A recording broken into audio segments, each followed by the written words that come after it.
ಮಳೆಗಾಗಿ ಕಾರವಾರ ಬಳಿಯ ಕಾಳಿ ನದಿ ಸಮುದ್ರಕ್ಕೆ ಸಂಗಮ ಆಗುವ ದಡದಲ್ಲಿ ದೋಣಿ ಮೂಲಕ ತೆರಳಿ ಹೋಮ ಹಾಕಿ ಪ್ರಾರ್ಥನೆ ಸಲ್ಲಿಸಿದ್ದಾರೆ. ಪ್ರಾರ್ಥನೆ ಸಲ್ಲಿಸಿದ 48 ದಿನಗಳಲ್ಲಿ ಮಳೆ ಆಗಮನವಾಗಿದ್ದು, ಕೋರಿಕೆ ಈಡೇರಿಸಿದ್ದಕ್ಕೆ ಸಮುದ್ರ ದೇವನಿಗೆ ಬಾಗಿನ ಅರ್ಪಣೆ ಮಾಡಿದ್ದಾರೆ.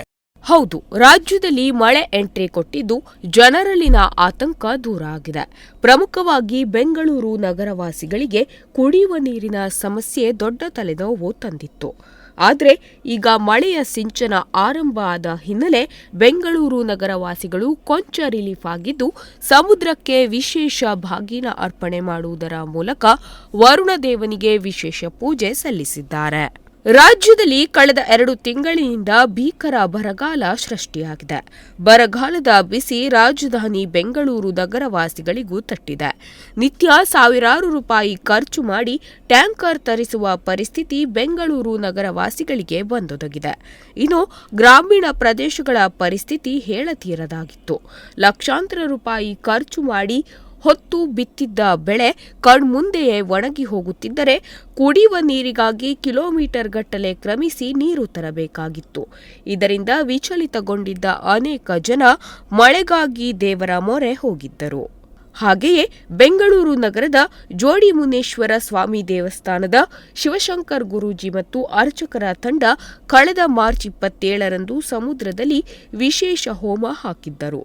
ಹೌದು, ಉತ್ತರ ಕನ್ನಡ ಜಿಲ್ಲೆಯ ಕಾರವಾರ ಬಳಿಯ ಕಾಳಿ ನದಿ ಸಮುದ್ರಕ್ಕೆ ಸಂಗಮ ಆಗುವ ದಡದಲ್ಲಿ ವಿಶೇಷ ಪೂಜೆ ಸಲ್ಲಿಸಿ ಸಮುದ್ರದ ಮಧ್ಯದಲ್ಲಿ ದೋಣಿ ಮೂಲಕ ತೆರಳಿ ಹೋಮ ಹಾಕಿ ಮಳೆಗಾಗಿ ಪ್ರಾರ್ಥನೆ ಸಲ್ಲಿಸಿದ್ದರು. ಪೂಜೆಯ ಫಲವಾಗಿ ಮುಂದಿನ 48 ದಿನಗಳಲ್ಲಿ ರಾಜ್ಯದಲ್ಲಿ ಉತ್ತಮ ಮಳೆ ಆರಂಭ ಆಗುತ್ತೆ ಎಂದು ಭವಿಷ್ಯ ಕೂಡ ಹೇಳಿದ್ದರು. ಸದ್ಯ ಅರ್ಚಕರ ತಂಡ ಮಾಡಿದ ಪೂಜೆಗೆ ವರುಣದೇವ ಕೃಪೆ ಮಾಡಿದ್ದು ರಾಜ್ಯದಲ್ಲಿ ಮಳೆ ಆರಂಭ ಆಗಿದೆ. ಮುಂದಿನ ದಿನಗಳಲ್ಲಿ ಇನ್ನಷ್ಟು ಮಳೆ ಆಗಿ ರಾಜ್ಯ ಬರಮುಕ್ತ ಆಗುವ ಎಲ್ಲ ಲಕ್ಷಣಗಳು ಕಾಣುತ್ತಿರುವ ಹಿನ್ನೆಲೆ ಮಳೆಗಾಗಿ ಪೂಜೆ ಸಲ್ಲಿಸಿದ ಸ್ಥಳದಲ್ಲೇ ವರುಣದೇವನಿಗೆ ವಿಶೇಷ ಪೂಜೆ ಸಲ್ಲಿಸಿ ಅರಬ್ಬಿ ಸಮುದ್ರಕ್ಕೆ ಬಾಗಿನ ಅರ್ಪಣೆ ಮಾಡಲಾಯಿತು. ನಾವು ವರುಣದೇವನಿಗೆ ಮಾಡಿದ ಕೋರಿಕೆ ಫಲಪ್ರದವಾಗಿದೆ. ರಾಜ್ಯದ ಕೋಟ್ಯಾಂತರ ಜೀವಿಗಳಿಗೆ ಕುಡಿಯಲು ನೀರು ಸಿಕ್ಕಿದ್ದು ನಮಗೆ ಸಂತಸ ತಂದಿದೆ ಎಂದು ಹರ್ಷ ವ್ಯಕ್ತಪಡಿಸಿದರು. ಒಟ್ಟಾರೆಯಾಗಿ ಬರದ ಬರೆಗೆ ಕಂಗೆಟ್ಟಿದ್ದ ಜನರಿಗೆ ವರುಣದೇವ ಕೃಪೆ ಮಾಡುತ್ತಿದ್ದು, ಇನ್ನಷ್ಟು ಮಳೆಯಾಗಿ ರಾಜ್ಯದ ನೀರಿನ ಆಕರಗಳು ಭರ್ತಿಯಾಗಿದ್ರೆ ಬೆಂಗಳೂರು ಸೇರಿದಂತೆ ರಾಜ್ಯದಲ್ಲಿನ ಕುಡಿಯುವ ನೀರಿನ ಸಮಸ್ಯೆ ದೂರ ಆಗುವುದು ಅಷ್ಟೇ ಅಲ್ಲ, ಆತಂಕದಲ್ಲಿ ಕಾಲ ಕಳೆಯುತ್ತಿದ್ದ ಅನ್ನದಾತನಿಗೆ ಶಕ್ತಿ ಬಂದಂತಾಗುತ್ತದೆ. Nudisiri news desk Honnavar.